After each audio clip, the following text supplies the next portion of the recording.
a lot like someone who drinks coffee. Why do I say that? I'm just saying. I'm just throwing that out there. I don't. All right, ladies and gentlemen, if you're listening to this live, you're surprised because we're recording it on a different day. Jared and I have a business trip that we're going to be taking, so we will not be in the studio. And, well, we just got to stack them up right now. Judge backs Constitution in Pennsylvania suit. Is it crazy that that a judge siding with the Constitution is news? That yes. should be boringly repetitive. It should be. In a normal world, you're like, yeah, of course the judge sided with the Constitution because that's their job. But in the United States of America, that does not always happen. But it did in this case, and you guys need to pay attention, especially if you have a communist authoritarian for a governor or a mayor. You need to listen to this and sue the ever-living crap out of them because we have judicial precedent now. Oh, yes. We're going to talk about the PFT videos, and we've got a Warrior of the Week question, a phone-in. All that and more on today's episode of Student of the Gun Radio. Stand by for education, enlightenment, enjoyment, and entertainment. He's not here to talk about your feelings. He's not here to say what you want to hear. He's here to say what needs to be said. Ladies and gentlemen, and children of all ages, please welcome your host, the pimp hand of America, Professor Paul Markle.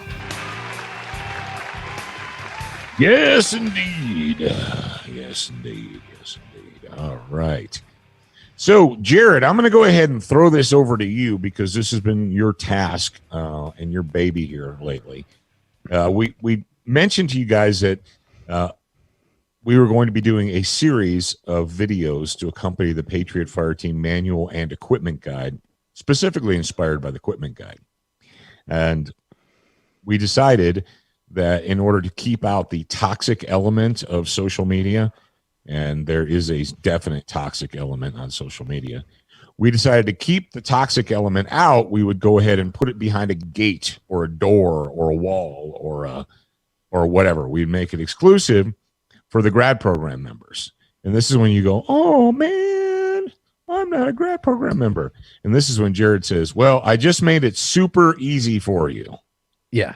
Yeah, so we lowered the barrier of entry a little bit, but there's still a wall there so that it's just not the casual person won't be watching these videos and interacting with the people that are watching them, because we want it to be a serious group of people that are taking the education seriously.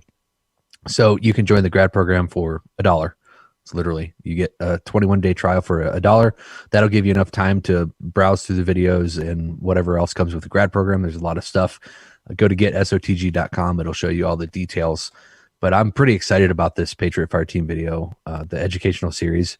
We've gotten quite a bit of feedback on it already, and it hasn't even been released completely to the public and until now. And now you can go to SOTG.com, join for the $1 trial, and you can go through. We put it in the student lounge as an online course so that it's essentially in succession. So you've got the part 1, part 2, part 3, part 4, which we've currently got, and we'll be adding more to them as we continue to get the videos produced. And I don't know how many parts there will be. It's essentially lessons. How many lessons there will be in the long run, I have no idea, because there's a lot of information that we can share based upon the Patriot Fire Team Manual and the Patriot Fire Team Equipment Guide books. And so it's going to be a very robust learning series. So if you're interested in that, if you're a grad program member, you've already got it. Just go log into the student lounge, and there's a button there for you on your dashboard. Alternatively, if you prefer to use the Liberty Mastermind group on Facebook, there's a units section. We're putting the videos in there as well, so you can jump in there and watch the videos, follow them. It's the same. It's structured like an online course in the Liberty Mastermind group as well. And if you would like to be a part of the Liberty Mastermind, if you're already a grad program member, then there is a button on your dashboard. You can click it, fill out the form. It's a request to join the Liberty Mastermind on Facebook, and we'll get you in there. Yeah, it's extremely important right now in this day and age to keep the toxic element out. I talked about this a little bit last week on the radio, but there are people right now that have no desire to learn, no desire to improve themselves, no desire to gain education or enlightenment. They just want to jump in and poison the well. And and with this series, broom that. Yeah, I was to say with this series, really with any of the educational series that we're doing, if you don't like it, just move on. Okay, don't take the time to write 10 books in the comments and say this is blah blah blah blah blah, and bring everybody else that's participating in the education down.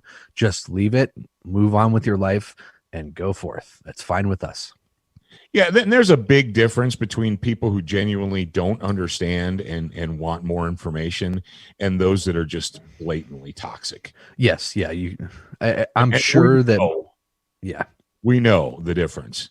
There's a big difference between I don't understand, help me understand this, and you guys are all blah, blah, blah, Nazis or whatever.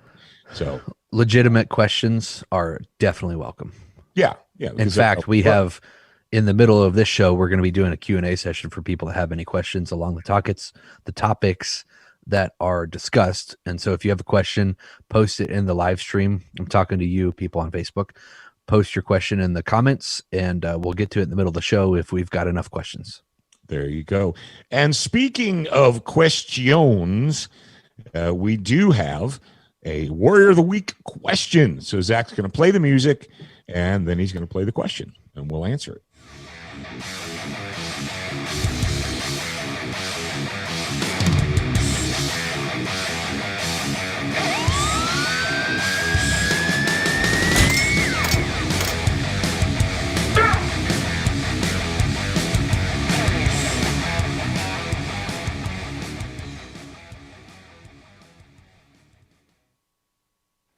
All right.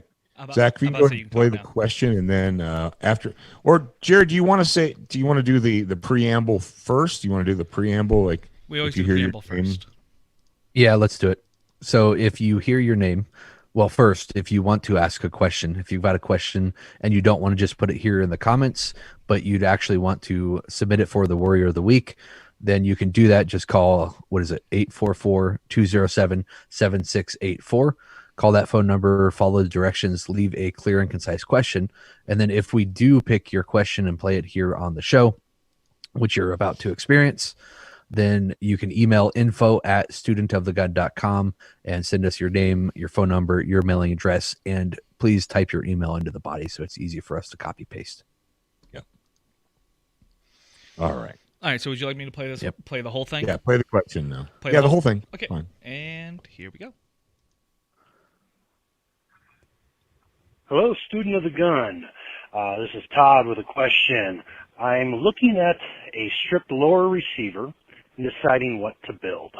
I was thinking about building a 5.56 AR pistol, something short-barreled that would stow easy in a vehicle. I like the way the 7.5-inch looks. However, I want something that would be reliable in case I ever were to have to use it in a troublesome time.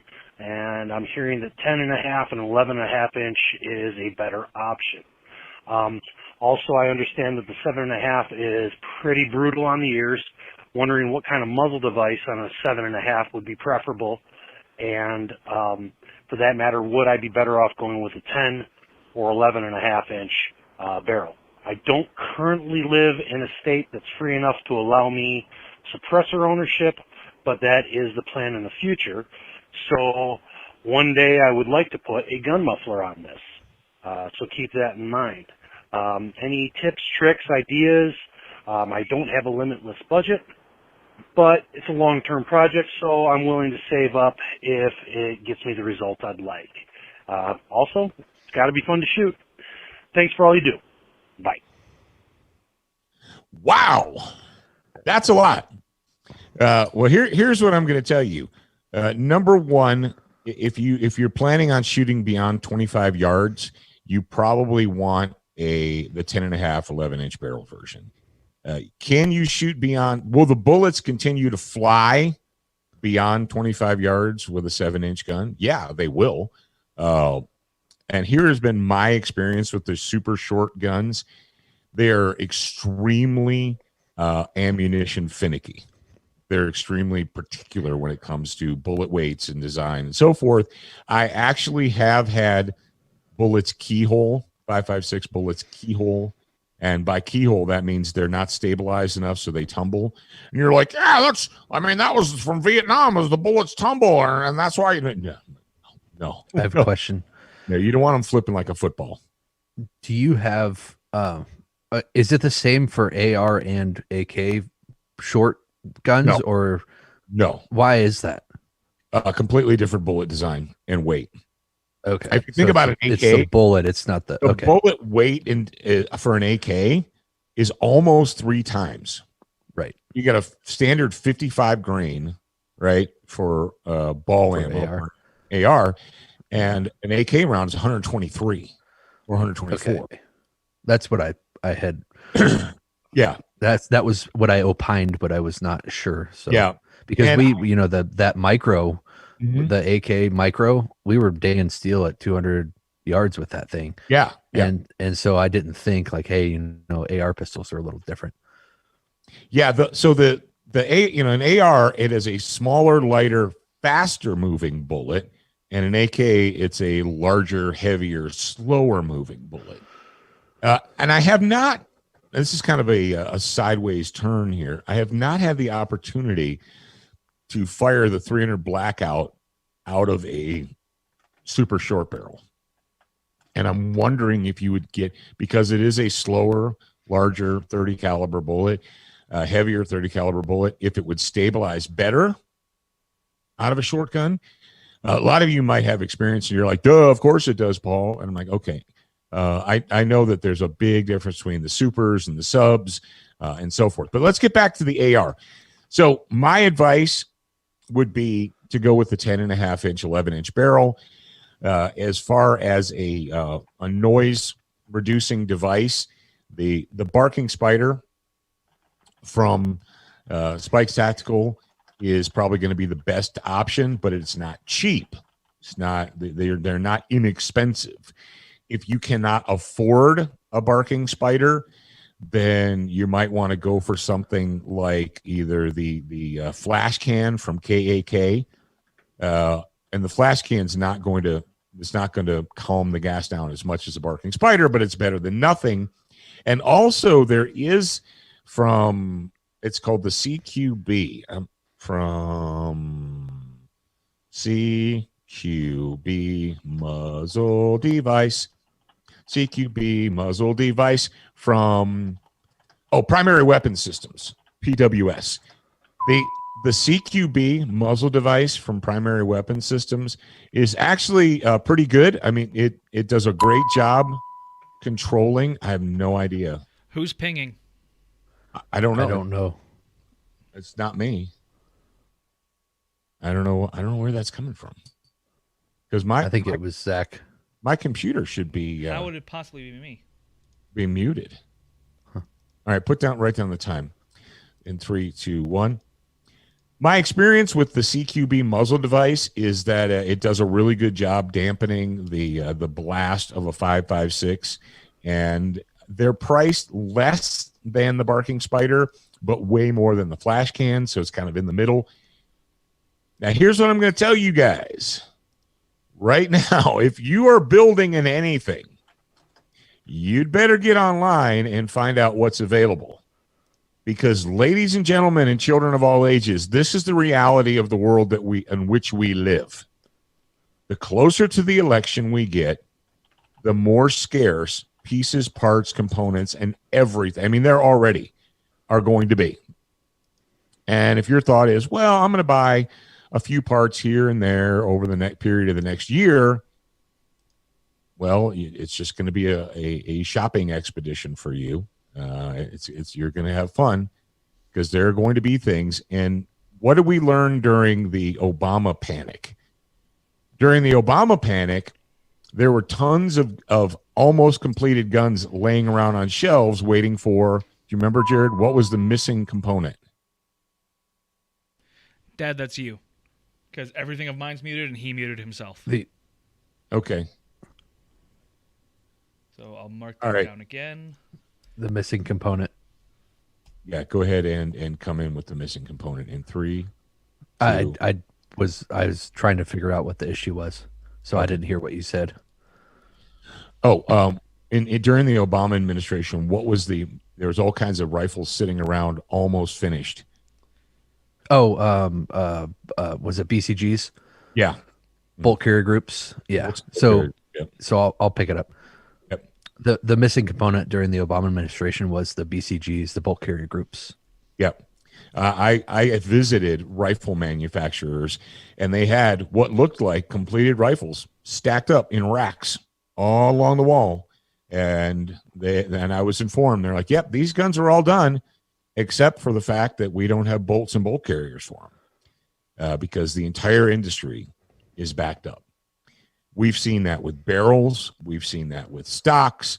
Let's face it, the simplest part of an AR is the lower receiver. The upper and lower receivers.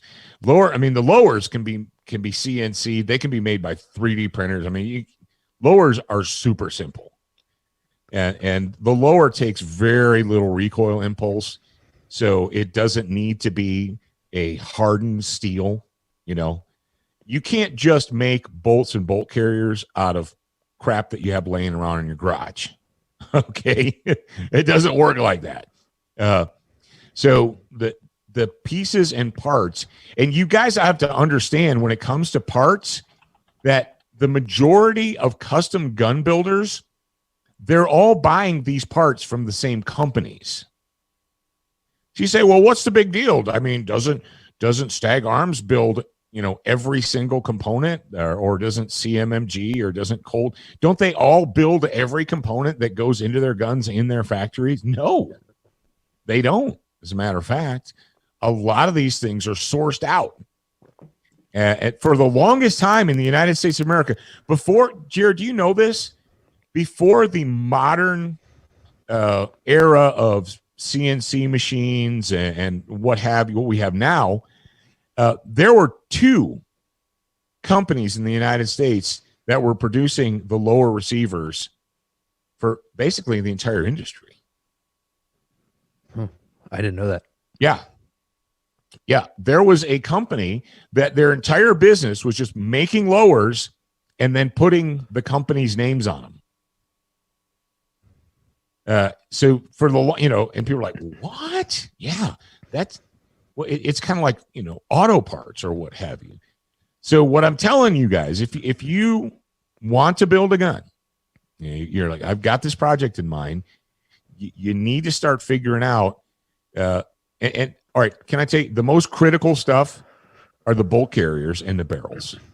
The barrels and the bolt carrier groups are the most critical things to get your hands on first, because they're the hardest to make. What barrel? They're the hardest to make correctly. Where do you get your uppers? Do you have a favorite place to go to get them? All right, hang on. Let's go ahead and put a pause. I do not fucking know where that is coming from. Mute your Slack. It's your Slack. Wait. Because every time we send a message in Slack, which is kind of confusing, is okay. Hang on a second. Yep, it's Slack. Okay, I don't have Slack on this computer. It's on your laptop. Then go ahead and do another message. Send 3, 2, 1. Yep. Where is that coming from? Fuck! Phone. It's your phone. He left his phone connected to the board. It's his phone. His phone. That's funny. His phone is connected to the board. He was playing music earlier before we started recording. He forgot to disconnect his phone. Like, I was getting so confused. Like, well, it must be Zach. It's like I looked around. I have no apps open. All my tabs. No, are it was his phone. You assholes! Hey, we're still live. It's my fault. It's you assholes that are sending all these fucking Slack messages. Well, you're welcome. And hey, Zach. Hey, hello. Can you hear me? Yeah. Are we still live, Zach? We're still live. Yes. Yeah, we can't say those words. This is a public show. Well, Zach's gonna get them all out. It's live streaming. It's literally live streaming. All right. Facebook won't take us down for the F words or anything, but No. it's Who public, cares about so. YouTube? They're a bunch of pricks. All right. Are you ready to pick that back up now that we have that all sorted out? Yeah. All right. Pick it up. Pick it up in 3, 2. Do you have a favorite place to buy the uppers that you go to when you're going to buy one, Dad? Actually, when it comes to upper receivers, it's been for a long time, at least the last year or two. It's been kind of a crapshoot of who's got them in stock. I'll go to Brownells, and see what they have in stock.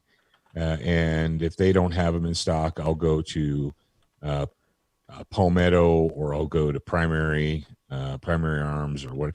I don't want to bash people, but I've noticed a lot of overvaluing, shall we say, of things. I was on one of the sites, and it starts with a C, and it has the word firearms in it, and their price for a gun was more than the manufacturer's suggested retail. Yeah, that's where we are now. I was in the local gun shop the other day. They had a Glock 17 Gen 4 priced for, guess how much? $650. $829. Whoa. Are you serious? Yes, $829. Oh for my Gen goodness. 4 Glock. Yep. Wow. We were getting ARs, full ARs for that less than a year ago. Yeah. For like almost half that price. Yeah, I mean, they were selling basically, what do they call the optics ready ones, the ones that have no sights? They were selling no sight ARs in the neighborhood of $499. Yeah. That's funny. That is the world in which we are currently living. Our buddy over at 1911 Syndicate, Jake, he actually just did this cheap AR challenge where the complete build, the limit on the price was $400. And they did this challenge to see, there were 3 people that built different rifles, and they came in right around budget. Most of them did. But they're talking about it in the video. They're like, well, I mean, we did this and now Corona's here, so can't really get anything for $400 now. Yeah. Yeah, that was interesting, but that's not yet. Well, you and I talked recently. You said, well, we should do a recommended handguns. And I said, what article? I said, yeah, we could do that, but everybody would be mad at us because they're like, oh, you recommend this handgun and I can't find one. Like, well, yeah, no kidding. Welcome to 2020, I guess. Yeah, no kidding. Sorry. It's an interesting time because we've got the most new gun owners now than the new ones that have come in, but you can't find anything. So it's like, what? Where do they go to buy this stuff? Yeah. So their local shop, I guess. Yeah. The bottom line for this AR build is I recommended the muzzle devices. Barking Spider is number 1. The CQB from Primary Weapon System is number 2. And if all those are out of your price range, get a flash can from KAK. That's number 3. The most important parts to get your hands on right now is a bolt carrier group, a good bolt carrier group, and an upper receiver, or the barrel part, because those are the critical components. Lower receivers are super easy. Generally, parts or stocks easy. I mean, dude, if you guys need buffer tubes and M4 stocks, just send me a letter. Okay. If you need A2 pistol grips, send me a letter. Those are easy to come by. I mean, you can make those literally. That's like 3D printed stuff. It's easy. So the most important things to get in your hands to make sure you have the bolt. I mean, I actually have a brand new bolt carrier group that's not in a gun. I just got it. You're muted, Joe, by the way. You could ship that right over to me. Now I need to get one because I need to build my my gun. Yeah, now that I've got this house thing done, I can move forward. Yeah. Triggers. pretty simple. Trigger groups, pretty simple. The standard parts kits, pretty simple. Those are pretty simple. So there you go. That is your answer. I would definitely for 5.56 go with a 10.5 11-inch barrel. I would not. I mean, you can do 7-inch if you want. It's going to be super loud. It's going to be finicky when it comes to ammunition, and it's not going to be that utilitarian. It's going to be one of those like Hollywood close in your face. I mean, if you're a John Wick and you're just going to be shooting people in the nightclub from 15 feet, then it's not that big of a deal. But if you have to shoot beyond that, it kind of is a big deal. So, I mean, don't get me wrong. They're fun and they're cool. And I mean, I like them, but you've got to put a lot more effort into determining which kind of ammunition is going to run in them. And you have to understand that they're limited. You're going to have a limited practical range with them. So I hope that answered your question. And obviously, you guys can go to Brownells, go to their website and look at stuff. All right, what are we going to do? Or did you want to do the thank the contributors? Let's go ahead and thank the contributors. Oh, yeah, I need to do that. I need to open up this little dealio here. We've got a public group here on Facebook. And if you're listening live and you're not a part of it, please join it. And we've also got one in the student lounge. So if you're not a Facebook user and you're listening to this in the podcast or somewhere else that it's live, then go join the student lounge. And you can do that by going to getsotg.com. To be part of the public group, you don't have to spend any money. You just sign up for the 7 training tips and go from there. But the top contributors of the Student of the Gun public group on Facebook this week are hey, Kevin Hammond, you're number 10. Number 9 is Brandon Blakeney. That's Black Daddy there. Oh, hey, man. I haven't got to talk to him for a while. I sent him a message and said, hey, shoot me a text message. Jeremiah Mason is number 7. John Smith is number 6. Alan Wilson, number 5. Daniel Larson is number 4. Brandon Schultz, 3. Oh, I'm wrong. Are you wrong? Yeah, no. Brandon Schultz is actually number 4. Rick Umberger is 3. Number 2 is JD Guthrie. And number 1 is Trent Wood. There's still a huge gap in between. Oh, you're getting close, though. Number 2 is getting close up to Trent Wood. So by next week, I want him bumped out at number 1. That'd be fantastic. You're mean. No. All right. This is where are there any Q's or A's? Nope, not on my end. No Q's or A's. All right. Well, since there's no Q's or A's, we're going to go ahead and move on. We're going to thank our friends at Duracoat because life is too short to have an ugly gun. That's right. Duracoat firearmfinishes.com. You don't want to have an ugly gun. I don't want to have an ugly gun or an ugly anything. Check out what they have to offer. You will not regret it. Crossbreed Holsters wants you to be dangerous on demand and actually carry your gun all the time, like I am right now. You can go to crossbreedholsters.com and check out their wares, see what they've got. And after you check out, use the promo code SOTG18. You're going to save some money. And we just talked about our friends at Brownells. What you guys should be doing is sign up for their newsletter so that you know when they have new products in stock, or you will also know you can go to brownells.com and order parts or pieces or whatever. And if they're back ordered, you hit that little gray button that says notify me, and they will notify you as soon as it's in stock. And then you can, bam, grab it. All right. Does that sound fair? That sounds fair. All right. Well, if you're relatively new, go ahead and perk up your ears and pay attention. Listen to what we're laying down. Attention, new listeners. We produced a complimentary online training course called 7 Training Tips that could save your life. Get instant access by joining the Student Lounge for free at studentofthegun.com. Do you watch Student of the Gun TV, read the blog, and follow us on Facebook?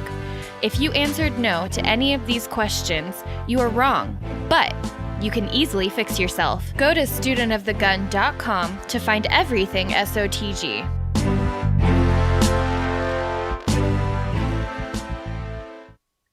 Yes, indeed. Yes, indeed. Now, if you've been here for a while, and you should. I mean, I would hope that you have been here for a while. But if you're new, listen to this. We've been using this quote. I've been sharing this quote for a long time, and it's from Daniel Webster. You mean some of you millennials or you Gen Zs don't even know the dictionary guy? Yeah, the dictionary guy. But he was a lot more than just the dictionary guy. But Daniel Webster, he was quoted as saying, "The Constitution was made to guard the people against the dangers of good intentions." Yes. The Constitution was made to guard the people against the dangers of good intentions. And that leads us right into our primary story here from Breitbart.com. And it's not from A.W.R. Hawkins. It's just from Breitbart News. We haven't had a story from our favorite pirate here lately. But Jared, go ahead and jump in. This is a story from, the date is 14 September, so it's pretty new. Please, after you unmute your microphone. There we go. I was reading it, and there we go. It says, Pennsylvania judge rules Wolf Levine's shutdown orders are unconstitutional. Federal judge on Monday struck down Governor Tom Wolf's pandemic restrictions that require people to stay at home. He placed size limits on gatherings and ordered non-life sustaining businesses to shut down, calling them unconstitutional. So the federal judge was calling his restrictions unconstitutional. Tom Wolf wasn't calling non-life sustaining businesses unconstitutional. Right. Just FYI. United States, why did because that's the header. Yeah. It's like, why did the text get so small all of a sudden? U.S. District Judge William Stickman IV sided with plaintiffs that included hair salons, drive-in movie theaters, a farmer's market vendor, a horse trainer, and several Republican office holders who sued as individuals. Stickman, an appointee of President Donald Trump, wrote in his ruling that the Wolf administration's pandemic policies have been overreaching, arbitrary, and violated citizens' constitutional rights. The governor's efforts to slow the spread of the coronavirus, quote, were undertaken with the good intention of addressing a public health emergency. But even in an emergency, the authority of government is not unfettered, end quote. And that was by Stickman wrote that. Courts had consistently rejected challenges to Wolf's power to order businesses to close during the pandemic. And many other governors, Republican and Democrat, undertook similar measures as the virus spread across the country. Mm-hmm. Wolf has lifted many of the restrictions since the lawsuit was filed in May, allowing businesses to reopen and canceling a statewide stay-at-home order. But his administration has maintained capacity restrictions and limitations on alcohol sales at bars and restaurants. The state has also I don't quite understand that.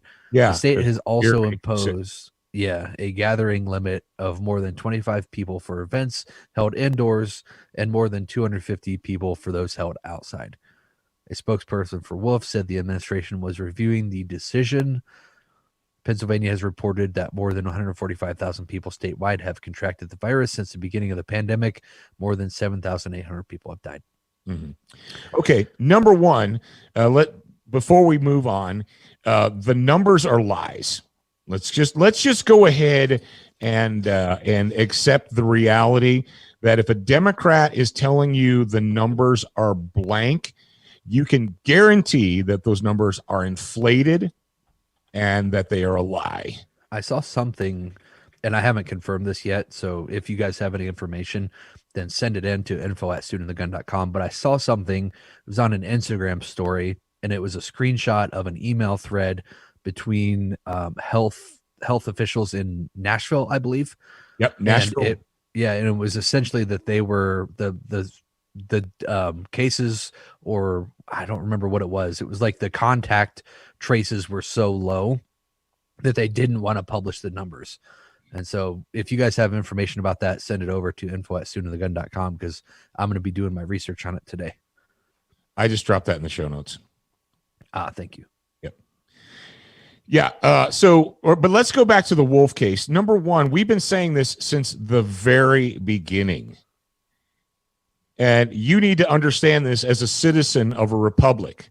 Now, if you want to be a peasant, if you want to be a slave, if you want to be a tax slave and live in a European nation where they can tell you what you can and can't tweet and who you are allowed to and are not allowed to offend, and you want to pay all of your income in taxes, well, then you can do that. But here in the United States of America, a citizen has the liberty to say no. You see, at the moment that the government tells you that you no longer have the liberty to say no, you are no longer a citizen. You may be a subject, you may be a peasant, you may be a tax slave, you may be a subject of the crown, but you are sure as hell not a citizen. If the government says there are sick people in the world, so you, as a healthy person, are required to stay in your house, that is not a quarantine. Quarantine is for sick people. For the entire history of the world, since we've been speaking the English language, and I'm sure quarantine probably, had a French origin, which came from Latin or something. The word quarantine means to seclude sick people, contagious people, to keep them away from the healthy. Keeping the healthy away from the healthy is not a quarantine. It is house arrest. All right. I know a lot of you have bought into the 1984 Newspeak, but the fact of the matter is, if the government tells you as a healthy person you're not allowed to leave your home, if you have not gone to court and been tried and found guilty through due process of law, you do not have to stay at home. Yes, you do. Oh, but it's an emergency. It's an emergency. It's an emergency. The Constitution, and thank you, Judge, for pointing this out, the Constitution does not say, oh, hey, here's the rules under which we must all live. But if the chief executive decides that it's an emergency, well, then we'll just throw this in the garbage. Because the fact of the matter is, ladies and gentlemen, in any country, if the chief executive, if the rulers decide that the rules no longer apply, if there's an emergency, we will never see the end of the emergency. There will always be an emergency. If that's all you have to do is just declare a state of emergency and the Constitution no longer applies, well, hell. And you say, but Paul, health and safety. And if this is so bad, you won't, if the pandemic is so bad, you wouldn't have to force people at gunpoint to stay in their houses. You would not have to force businesses at gunpoint to close. If people were genuinely scared by facts, then they would just stay home. But that's not the case, is it? No. Do we know that the numbers have been inflated? Yes, we know that.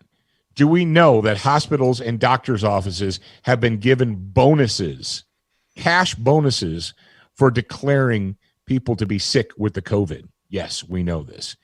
Do we know that the nasal swab tests are notoriously wrong? Yes, we know this. We have facts that sustain that these nasal swab tests are wrong. Jared, what did the one say? Like 48% were false positive. It was a large. I can't remember. It was 50% were false. I think it was like 50% were false either way, positive or negative. Yeah. 30% were false positives and 20% were false negatives. Either way, we've known, and I know it sounds anecdotal, but we've known people in our lives who were nasal swabbed, told that they had it, went and got blood tests, and the blood tests came back, and they're like, no, you don't. So we cannot believe these numbers. Ladies and gentlemen, one of the things that the judge said here is something that we've been harping on for basically since the beginning. Overreaching and arbitrary. Overreaching and arbitrary. When you order dentist's office to be shut down because apparently oral hygiene and health is no longer important, but your abortion mills are allowed to remain open. That's arbitrary and overreaching. When you tell a coffee shop that they have to shut down, but you allow Walmart to stay open, that's arbitrary and overreaching. I got a question for all of you thinking people in the audience. I know that not all of you are thinking people, but some of you are. How is it that certain companies and certain businesses were exempted? Go back to March, April, May, and you drove through your town and all the little shops and businesses, the dog groomers and the hair salons and all, they're all closed. Coffee shops and all, they're all closed, right? But Walmart's open. The Kroger is open. Oh, those are essential life-saving. Where in the Constitution does it say that the government gets to decide arbitrarily that some mentally ill psycho, and the mentally ill psycho, here's what we're not talking about, Jared.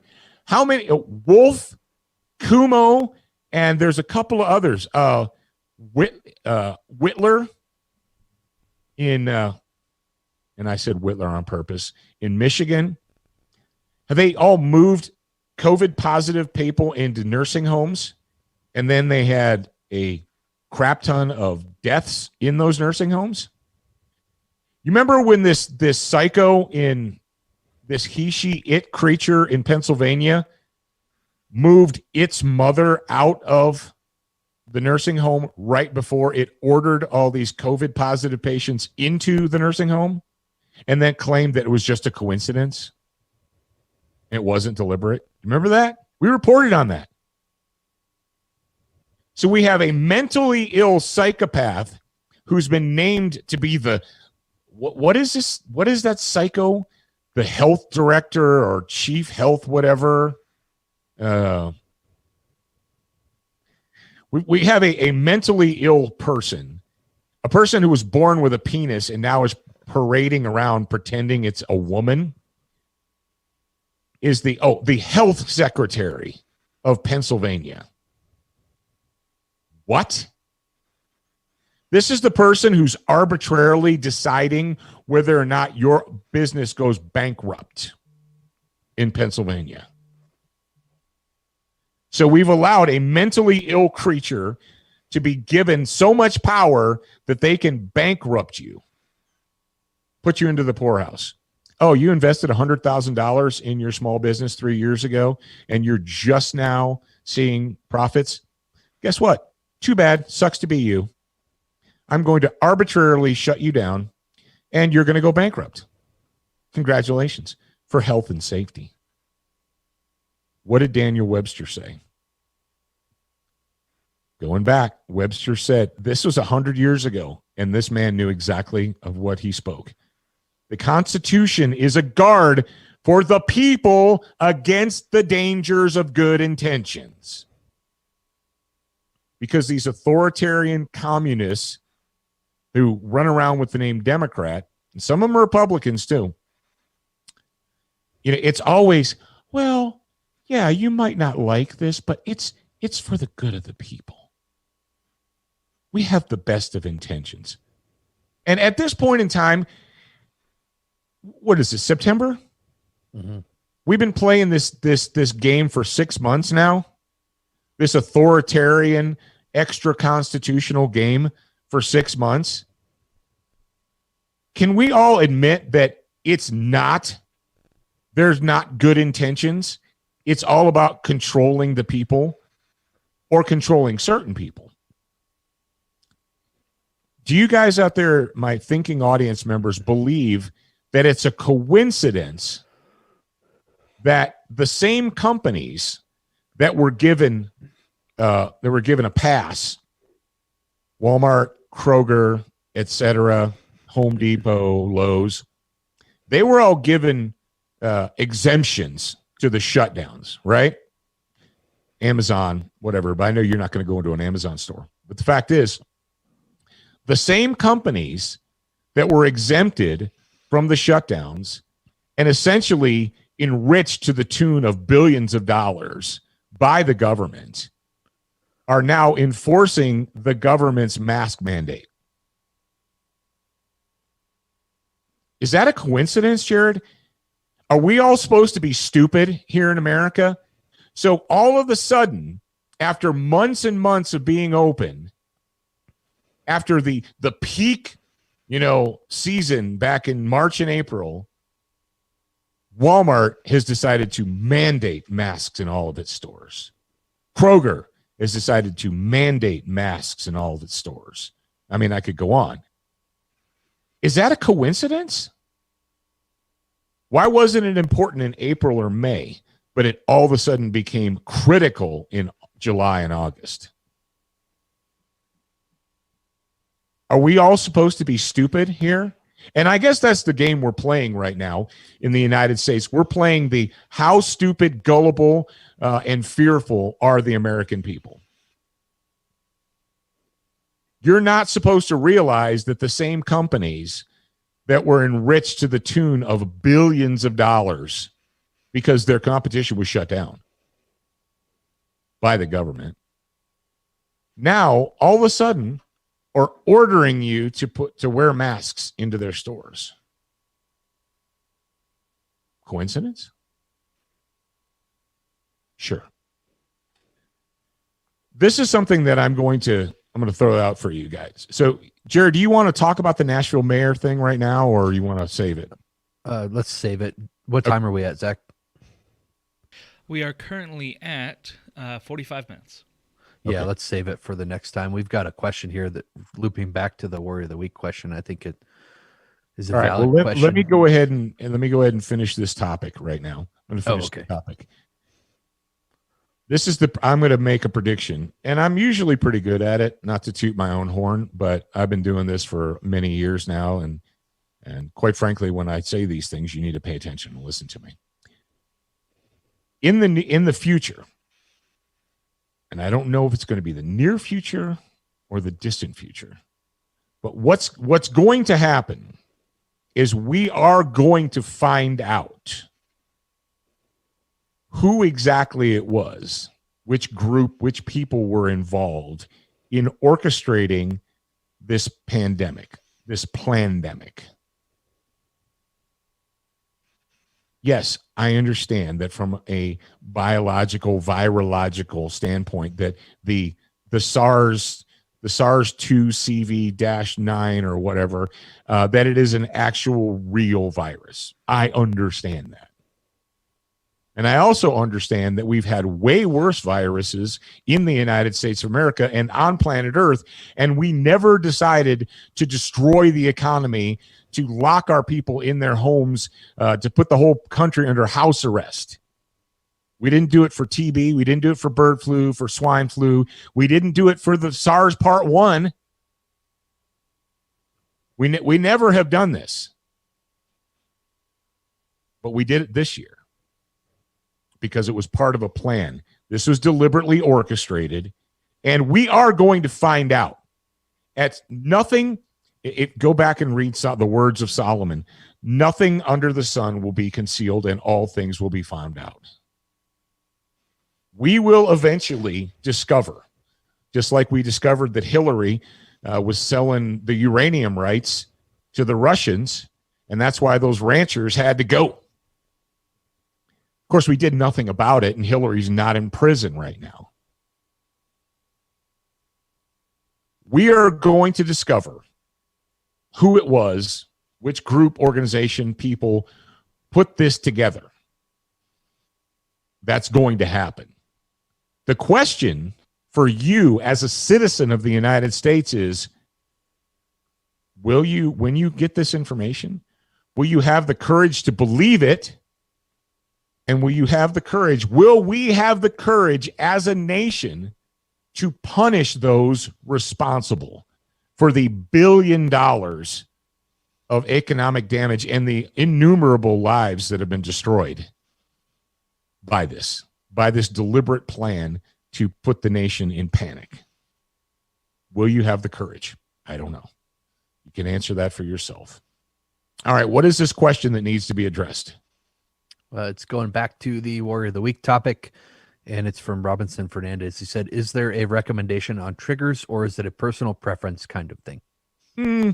It's a personal preference thing. If here's the thing, what you need to understand is the lighter the trigger press, generally the lighter the hammer fall. And if you're going to have a serious fighting rifle, you don't want a crisp 3-pound trigger on it. You don't need that. You need a very robust trigger, because sometimes you're going to encounter ammunition that has what we term hard primers. You do not want light primer strikes on a fighting rifle. So if it's a match gun and it weighs 27 pounds and you're never going to take it off the concrete bench, then it's not that big of a deal. But for a fighting gun, you want a serious trigger with a serious hammer spring. So I have encountered these super Gucci match triggers that will not set off hard primers. It happens. So yeah, there's a lot of good triggers out there. So, and the fact is, if it's a fighting rifle, the manufacturer's stock trigger is probably going to serve you just fine. Sound good? Yep. All right, ladies and gentlemen, that is it for today. I hope that you had the courage to consume all of that. The Pennsylvania judge has backed the Constitution. And what he just did is he set a legal precedent, and this is a federal judge, which means that if you're in a state where your authoritarian crapbag governor or mayor have unlawfully put you under house arrest or unlawfully closed your business, you as citizens need to sue the crap out of them, and you have a hardcore legal precedent right now to back you up. And they will lose. All right, we're going to be back on Wednesday. Got some news here. A Chinese doctor, that's actually a virologist, but I didn't want to put virologist in the do you think virologist would be better in the title than doctor? I don't know. There's a tool that we have that'll tell us. You're a tool. All right. Chinese doctor, CV-19 was made in a Wuhan lab. Do you have the courage to accept and acknowledge that? We got a Brownell's bullet points for you, and of course a homeroom, all coming up on Wednesday. Remember, kids, you're a beginner once, you're a student for life. We appreciate your reviews. If you haven't left a review or updated yours recently, head on over to Facebook, iTunes, Stitcher, iHeartRadio, or your favorite podcast player to voice your opinion. Don't forget to join us at the Student Lounge, a place for like-minded individuals to learn, connect, and support each other. No chicanery will be tolerated. Remember to check studentofthegun.com daily for new, free content and giveaways. Watch, listen, read, shop, and connect at studentofthegun.com. Are you a social butterfly? Connect with us on Instagram, Facebook, and Twitter for new content each and every day at Student of the Gun. Watch Student of the Gun TV and videos from our trusted partners on Roku, Apple TV, Amazon Fire TV, Chromecast, and even AirPlay. Go to studentofthegun.com for direct links, and remember, you're a beginner once, a student for life.